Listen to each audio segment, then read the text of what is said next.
Welcome to the Fabulous Fifties and Beyond. I'm Jim Pollard, co-host with my wife Janetta, and today we're going to talk about, I'd like to call it almost a fair or an event or a lot of things, something that's happening here in Western Kentucky, and it's real interesting and it's important. So you stay tuned and we'll be right back. And he'd say, go with what you got. Start from where you are. Give it your best shot. Keep reaching for that star. Get in the race, keep your own pace, keep moving and never stop. Just go, go with what you got. Welcome back. Our guest today is Kim Russell. Now, Kim, I don't know what your title is. I just know you're connected with the college in some way. I have lots of hats. I am the coordinator of the English department, so I'm an English faculty member. I teach writing and I teach literature. I'm also the director of the Quality Enhancement Plan, and that is our Focus on Reading program. It's a 5-year initiative. We're currently in our 4th year, and so I coordinate the reading and the professional development activities centered around reading here on campus. Very good. And one of the things we're going to talk about today is this new initiative you've got going. And is this a national initiative, or is it just in Western Kentucky about the literacy program? Now, our literacy program was created several years ago. Our accrediting body, SACS, the Southern Association of Colleges and Schools, came down with a decree that was actually handed down from the Senate that all of the colleges in the southeast states would have what's called a quality enhancement plan, where you select one aspect of your campus and your community as well that you'd like to see improved. And so we spent several years looking at some research and trying to determine what could we really focus our efforts on and put our resources into that would make a big difference for our students and for our community and for our future students. And that was reading, because we feel like reading is the foundation for everything that we do academically, and also that it just provides such enrichment into our lives and helps us interact with one another. And we learn so much from that. So we started that several years ago, and we do a lot of things to help promote reading, to get people to read better, to get our students ready to read in college, the demands that we'll have on them so that they can be successful in college and then become successful in their careers later on. Well, that's something that's very dear to us. We're big readers, and as a result of that, our kids have always been avid readers also. I mean, my son used to get these thick books, and read them, and it's just exciting. And as I said earlier, I do a live radio program on the internet every Saturday morning, and my major emphasis as Santa Claus to the kids is reading. And I tell them that if you can read and then comprehend what you read, you can do anything because the knowledge is there. You can go to the internet and get good knowledge, get some bad stuff, but the knowledge is there that if you can read and comprehend, you can do anything. You can figure out how to do anything. And that's exactly so important that kids realize it. And I tell them, I say, look, you say, I don't like to read. Well, do you like to play sports? Yeah, what do you like to play? I like to play baseball. Well, there's plenty of good books about baseball. Start reading in the area of what you like to do, and then once you develop good reading habits, you can move on. Exactly. Go ahead. My mom always told me when I was a little girl, she said, there's somebody out there for everybody. Someday you'll meet that right person, and that right person is out there, and no matter how weird you may think you are, you will meet that perfect person. And I feel like there's also that book out there for everybody.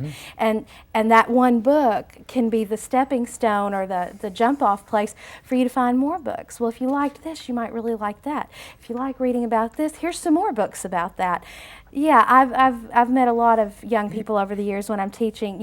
A lot of young men don't necessarily tend to be big readers, and so if you find that thing that you're really interested in, be it hunting or baseball, like you said, or history, whatever it is, find that one book, and who knows where that will take you. I taught school for 2 years. I taught sophomore English. Oh, wow. And I will never forget this. They had to write a theme, and somewhere in it, the young man said, he says, I don't understand why you have to take English. I understand that you will always use math, but you will never use English.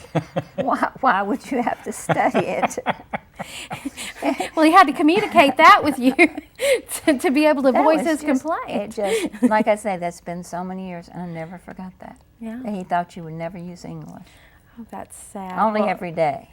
Only every day, only in everything you do, and Right. only to get every possible thing that you would ever want to communicate across to other people.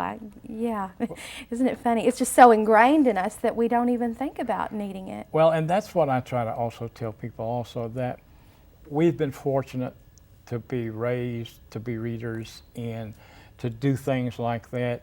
And for the person out there who that was not a part of their life and growing up, and maybe they can't read, or it's not necessarily their fault that they can't read.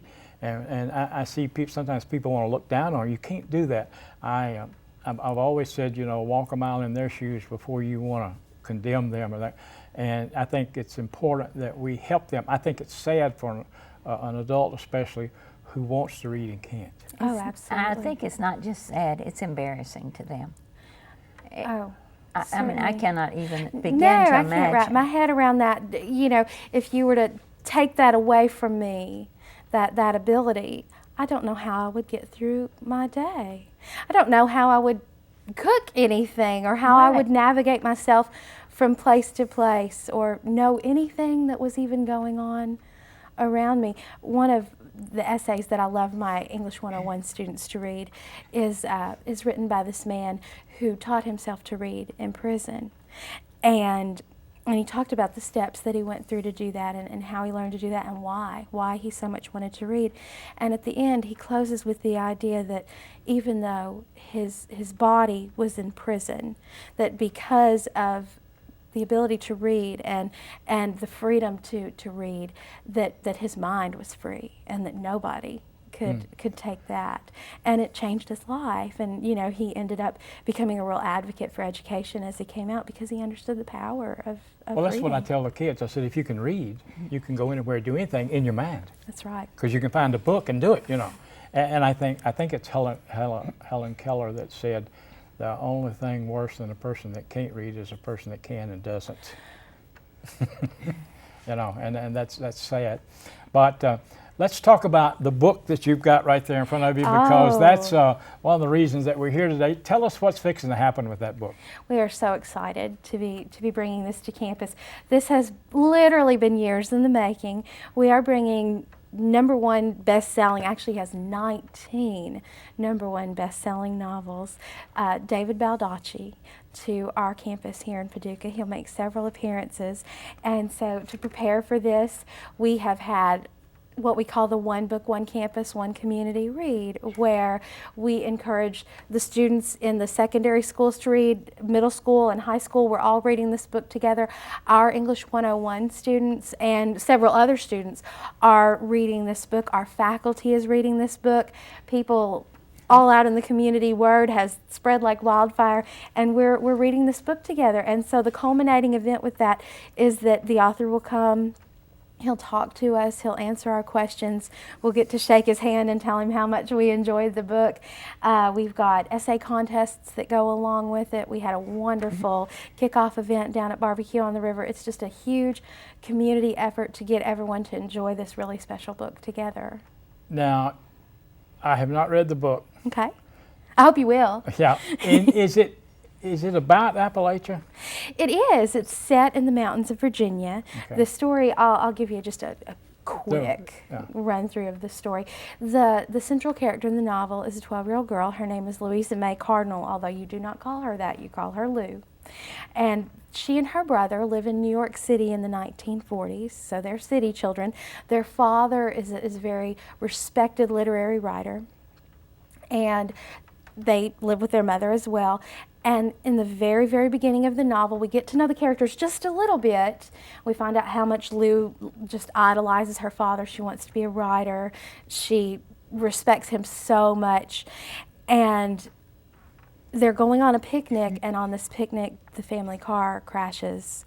the father is killed, the mother is in a vegetative state, and these children who have no family other than a great-grandmother they've never met who lives on top of a mountain in Virginia, all of a sudden their life is completely turned upside down, and they have to leave New York City, get on a train, and go and live on top of a mountain in Virginia with a total stranger. Shock factor. Oh, huge, huge. And you get to experience that culture shock with them, and you learn about the mountains and the life and the way that these people lived and the lessons that the children learn. And it's really a coming of age story for Lou and for her little brother Oz. His name is Oscar, but we don't call him Oscar either. The people they meet, the differences they see, we think a lot about after, they meet this grandmother, the importance of family and what family is and what it means to be a family, and how sometimes our family isn't even necessarily our blood relatives. And then because they've lived in New York, they've never had access to their family before and their family roots.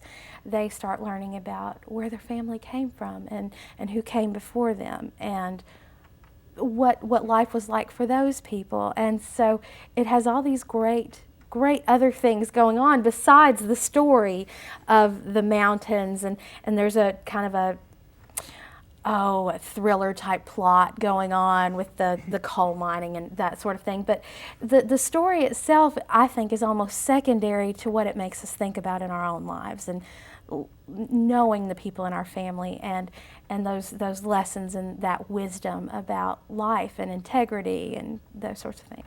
Interesting.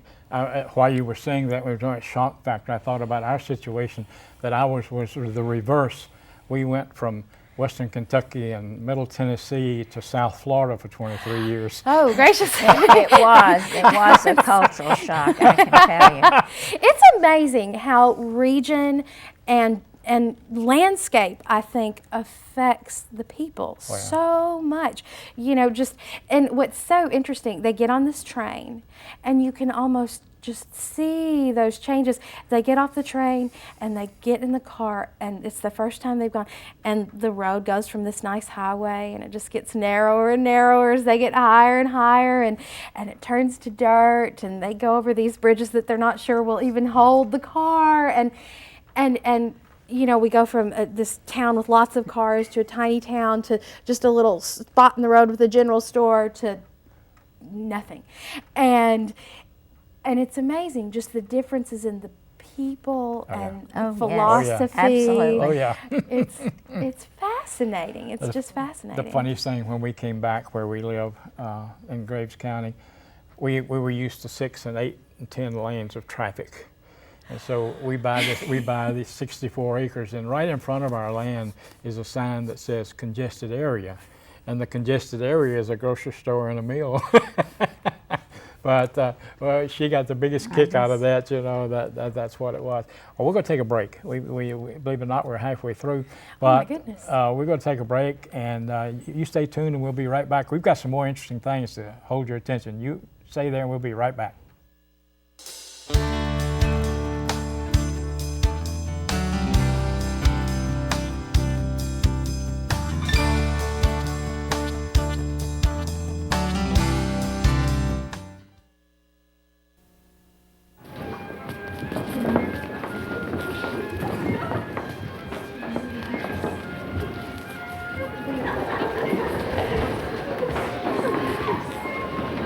Someday, I'll be a ballerina, just like them.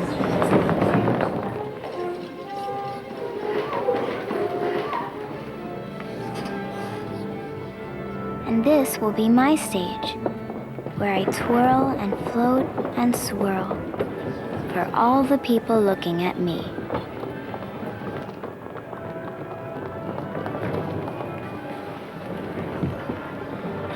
Someday, this won't just be my wish. Someday, I won't be sick.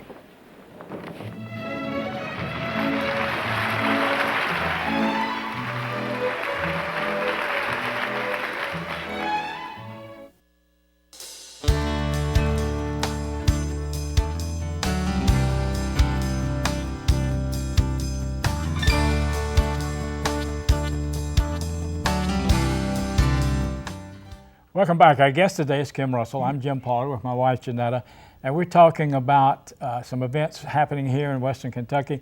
A lot of good things going on, and Kim Russell is our guest, and Kim is keeping us entertained here, talking about literacy and the different things and the book.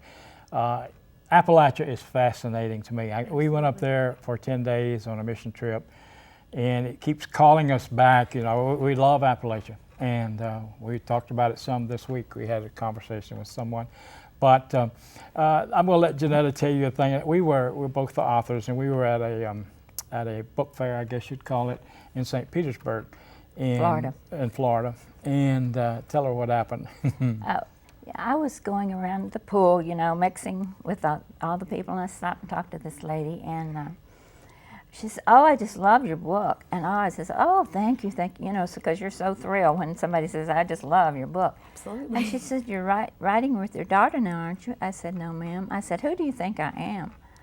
And she said, "Mary Higgins Clark." I said, "Well," I said, "Thank you very much. It's a very nice compliment, but no. Unfortunately, I'm not." I've read a few of her books. Yeah, that's a great compliment. Yes, it was. Yeah, we went high cotton that time. That's exciting. It was. But, you know, as we talk about the different books in Appalachia and this particular book, and a lot of it is culture shock. And I think that even people who live in Western Kentucky, if they went to Appalachia, they would see be a lot of shock there. Absolutely. People don't know how they live up there. No, and I think that's one of this book I feel like has so much to offer. We went through a lot of reading we looked at a lot of books to choose what we felt would be right. When you're going to invest so much time and so many resources into a project, you want to make sure that it's just as right as it can possibly be. And that's one of the things that we really felt like this book had to offer, is that it has so many things to teach us and make us think about and get people excited to talk to one another about it. So that's one of the reasons we chose this. And one thing that I do have to say, I have to brag on Gail Robinson Butler, who has helped us coordinate a lot of the logistics of this. She is the one who actually did the invitation to get Mr. Baldacci to come here. He gets around 300 or so invitations every year to come and visit different communities and talk to people. And as writers, you understand this. His time is very precious to him. He's on a schedule where he writes 2 books a year. 2 a year. 2 a year. And these are large. These are, 400 or 500 page big, anticipated bestsellers that come out every year. And so there's a lot of pressure on him to do that. So he takes about 10 invitations every year, so about 1 out of 30, and he's coming to see us, and that's just such a triumph for our community that he wanted to be here for us, partly because I think he felt like we were so tenacious in pursuing this visit, and partly because I think that he really admires what we're doing with literature here on campus with our literacy efforts. He has his own literacy foundation called, which is interesting, the Wish You Well Foundation, where he gives money to different communities to give books to people of lower socioeconomic type statuses, so that he can ensure that all children have books in their home, so that different libraries have appropriate books, have what they need. Communities can do these types of things. He wants people to be literate and to appreciate literacy, and so he gives a lot of his time to that too, and so I think he likes what we're doing here and the emphasis that our community places on literature. Let me throw a wish in, since that's what we're talking about. Wish You Well. Several years ago, and I'm thinking 3, 4, maybe 5, we had a book fair here. I don't know if you were here then. You may not have been at school here. This was before my time, I believe, but yes. The McCracken County Library was one of the co-sponsors, and we have a lot of good local authors talent in the area. Yes, we do. There's one lady just across that she's published, 18 different best-selling novels, Western girl novels, Wow. And I would love to see us have another book fair like that. I would love to do that. We bring in authors. In fact, we have a poet coming to campus just today. He's a Between the Rivers area poet, and so he writes about the dislocation of the families from the Between the Rivers area back during the LBL, and he'll be coming today to read his poetry. We love to showcase our local talent and the people in our community. We had a local essayist come and read to us last year. I think that's a great idea, and maybe you and I should get together and you could give me some of the contacts in your network, because I've read some great local That's one thing we've been literature. able to do is have several authors. We had one lady on who was 84. I think she was 80-something. 80-something years old, who had published her first book Oh my A goodness. cookbook. from Marion, Kentucky. Yeah. You know, And- That's so inspiring. It is. is, It and is. it really gives other people maybe to do what they think they ought to do. I think so too. It's never too late. And- And everybody has something to say. That's Well, what I we say. say everybody has a has a book in them. story. Everybody's got a That's book in them. exactly They just got to right. get it out. Yes. You know, and just of life experiences is a book itself, and We do. so it's so important that they do that. And you were talking about you have some reading groups, or We have some, yes, we are doing a lot of things to really get the most out of this project. And so one of the things that we do, we call them college reading groups, but they're open to anybody. In fact, I had a couple of community members come to my last one. We have 4 different reading groups going. They're all reading with Shuel, but they're at different times to accommodate different people's schedules, so that hopefully we have one that will fit everyone's needs. And we get together once a month for an hour in our library here on campus and talk. We just talk about the book and talk about our reactions and what we thought about it, and we share our stories. And it's great, because what I get from reading with other people is not just that, oh, I loved that, didn't you love that, but also that, oh, I never noticed that. And one of the great things in my last reading group was that one of the people who came was actually a Virginia native. So she was able to tell us a lot about that state and the mountains and the culture of that area. So people bring different things to that. And so if anyone wants to know about the reading groups, they can just call the campus and ask for me, and I'll be glad to talk to them about that. all right. And when is this man coming? He will be here. These dates have been engraved on my heart forever, I think. November 11th and 12th. November 11th is kind of the big day for the campus and the community. He will speak at 2:30. Everything's happening in the theater lobby, or not, I'm sorry, the theater itself, and then we'll have a reception in the theater lobby. But at 2:30 he'll speak to our students and our faculty and staff. And then at 7 o'clock that night, he will do a big keynote presentation, and he'll talk about his books, and that'll be the question and answer. The tickets are available from our box office here. We have a feeling it's going to be a pretty enormous event, so we are doing, it's a ticketed event, and I'm hoping we won't have to turn anyone away. So I'm really encouraging people to go ahead and get those tickets so that they won't be left out and disappointed.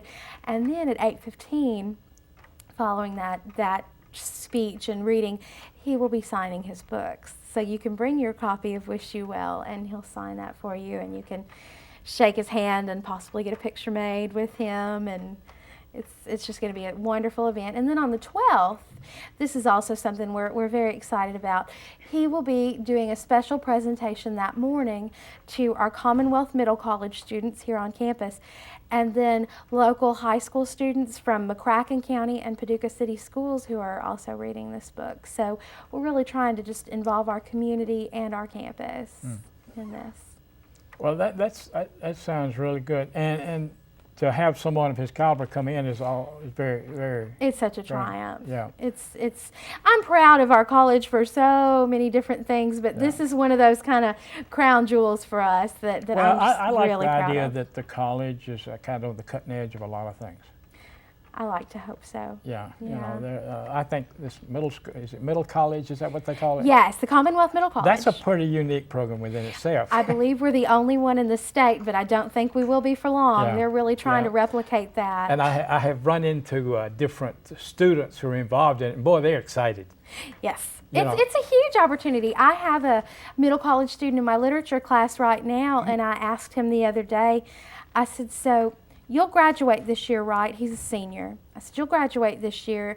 I said, how many college credits will you actually have when you graduate? He said, oh, I'll have my associate's degree. So he will graduate from high school as a junior in college. Right. Oh, my. For free. Yeah. Which Explain a little bit about that program, because our listeners might be interested in that. Oh, it's a wonderful program. I'm so just blown away that we offer this. It is open to, I believe, McCracken County students and Marshall County students. They're high school juniors and seniors. There's a real limited number of spaces, so they take applications.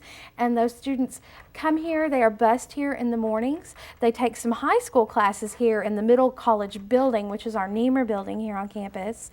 And they have a regular high school principal here. They have a high school counselor here, and we employ some high school teachers to teach them their high school classes.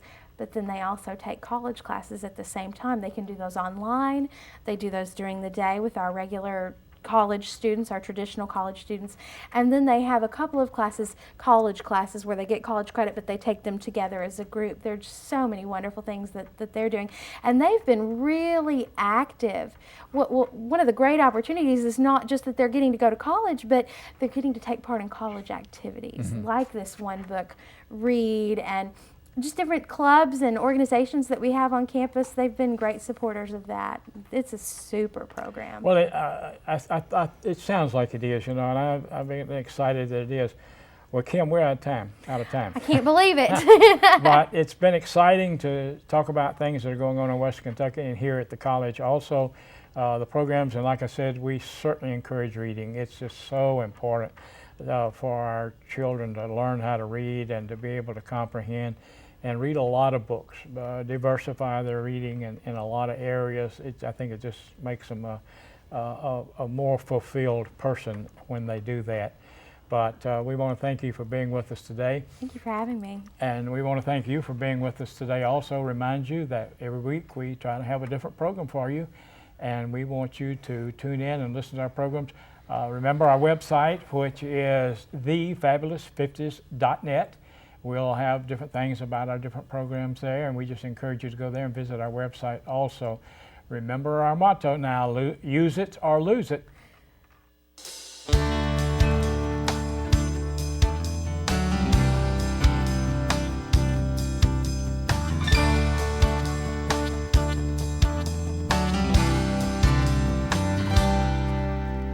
Can't see as well as I used to.